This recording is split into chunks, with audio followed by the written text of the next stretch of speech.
প্রশাসন যদি স্ট্রিক্ট হয়, তারা যদি তাদের কাজ ঠিক করে করে, তাহলে প্রত্যেকটা অপরাধী শাস্তি পাবে, তা সে যেই হোক না কেন। বেসিক্যালি ঘটনাটা সম্প্রতি ঘটে যাওয়া গোবরডাঙ্গার একটি লজ্জাজনক ঘটনা। বেসিক্যালি হয়েছে এটাই যে বনগাঁতে বাড়ি একটা মেয়ের, সে গোবরডাঙ্গাতে কোনো একটা কাজের জন্য এসেছিল এবং সে ভ্যানে করে স্টেশনে যাচ্ছিল এবং সেই ভ্যানেই আরেকজন লোক আগে থেকেই বসা ছিল যে ড্রিঙ্ক করেছিল, মদ্যপান করেছিল, এবং সেই লোকটি যে মদ খেয়ে আছে সেই মেয়েটি বুঝতে পারিনি, বোঝারও কথা নয়, কারণ সেও প্যাসেঞ্জার, মেয়েটিও প্যাসেঞ্জার। এখন মেয়েটি এবং সেই লোকটি যখন ভ্যানে বসে স্টেশনের দিকে যাচ্ছিল, মেয়েটি তার ফোনে নিজের মতো কথা বলছিল। হঠাৎ করে এই লোকটি মেয়েটিকে অকথ্য ভাষায় গালিগালাজ করতে শুরু করে, নোংরা নোংরা কথা বলে। এমন নোংরা নোংরা কথা বলেছে সেগুলো প্রকাশ্যে ভিডিওতে দেখলে আপনার মাথা গরম হয়ে যাবে। কি ধরনের ভাষা বলা হয়েছে ভিডিওতে সেটা যদি দেখতে চান তাহলে আমাকে পার্সোনালি ডিএম করতে পারেন, আমি আপনাকে সেন্ড করে দেবো। এরপর মেয়েটি তার ফোনে ভিডিও করে এবং লোকটির নাম জিজ্ঞাসা করে।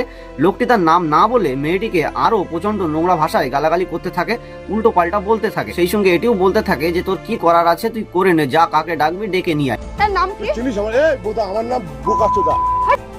কি মাতাল ফাতাল এসেছে?